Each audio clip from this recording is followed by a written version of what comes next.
Thank you very much, President Ander Hill, distinguished guests, dear senators, dear survivors. Thank you, Irene, for your heartwarming and heart-wrenching memories that you shared with us. Queridos amigos, es un honor estar hoy en Madrid, in this place of history and of the future. Along the years, senators have walked these halls of parliamentary democracy, making the lives of Spanish citizens a little bit better, a little bit fairer, a little bit safer. That is the same ethos that we need to see in the European Union as a whole. Better, fairer, safer. These are the messages I would like to bring with me today on Holocaust Remembrance Day. It has been 78 years since the Auschwitz-Birkenau camp was liberated. The Nazi regime murdered millions of men, women, and children, and inflicted unimaginable suffering and pain on millions more.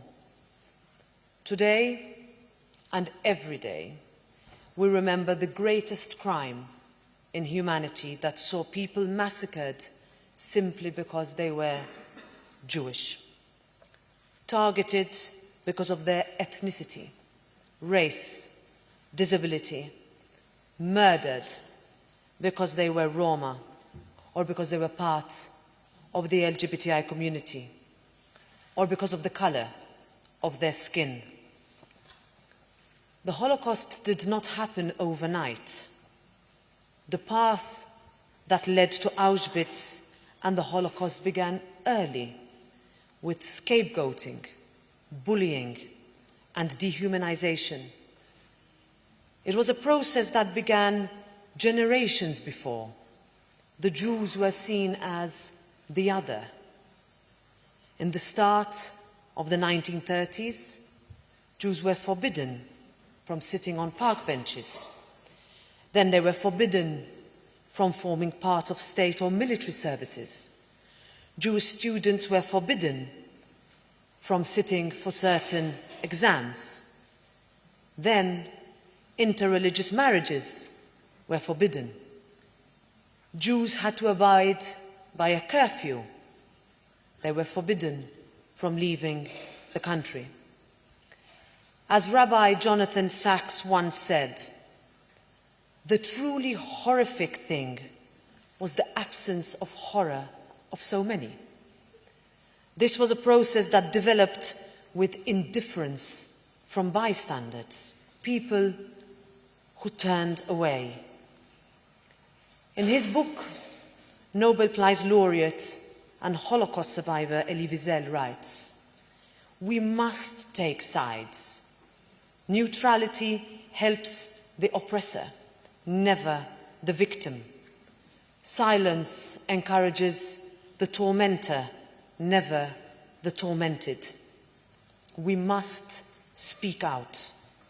And I am proud that the European Parliament has never been silent, together with colleagues who are here with me today.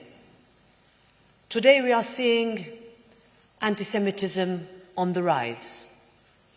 Every day we still witness attacks on Jews, on synagogues, places of peace, of God, of worship, still remain targets. Hate online has found too many places to amplify its voice and extend its reach. Social media platforms in particular need to take their responsibilities seriously. We know that this is a warning sign for humanity, so it matters to all of us. We had a commemoration yesterday marking this very day in the European Parliament yesterday. And as I said to the President of the State of Israel, and as I repeated in the Knesset when I addressed it in Jerusalem last year. I will say it here as well. To be anti-Semitic is to be anti-European. The European Parliament is committed to breaking the cycle, to combat anti-Semitism, to ensuring that we remember the devastation of history and that the lessons of the past will never be forgotten. We have a duty to remember even when the voices of the survivors are not able to be heard anymore. The European Parliament understands its responsibility in doing that. The first woman president of our Parliament was Simone Veil, number 78651, who survived the horror and the evil of Auschwitz to change the face of Europe. So our commitment is as personal as it is institutional. And that is why we must take action against discrimination and against hate. When we say never again, we must mean it. Remembrance without resolve is hollow. Awareness without action will not prevent these atrocities from happening again.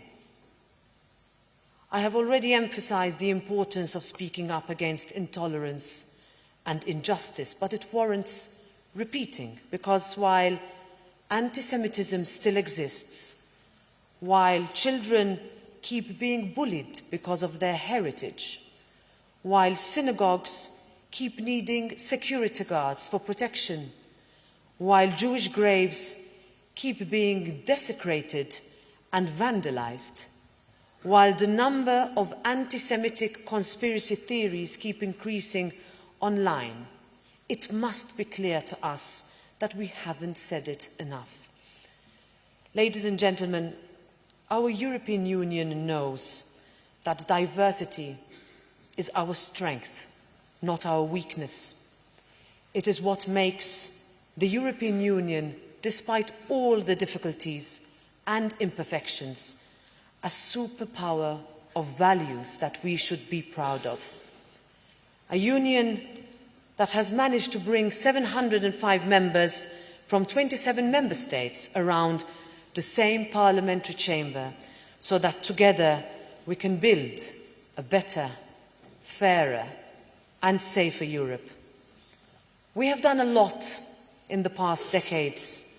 We have come together as a union and we have transformed the lives of millions of people. We tore down internal barriers and replaced them with common values. We achieved freedom, prosperity, and provided opportunity. Right now, Europe is at a crossroads.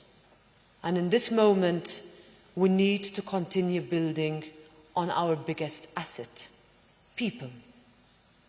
Speed up investment, protect human rights, provide solutions, stand up for one another, meet citizens' expectations, and deliver on our promises to improve their lives. Now is the time for Europe to step up and lead, to strengthen its place in the world, to renew its engagement and recapture a sense of optimism, to make sure that our project of hope truly becomes a reality for everyone, to make sure that the history that we mark so solemnly today is never again anyone's future. Muchas gracias.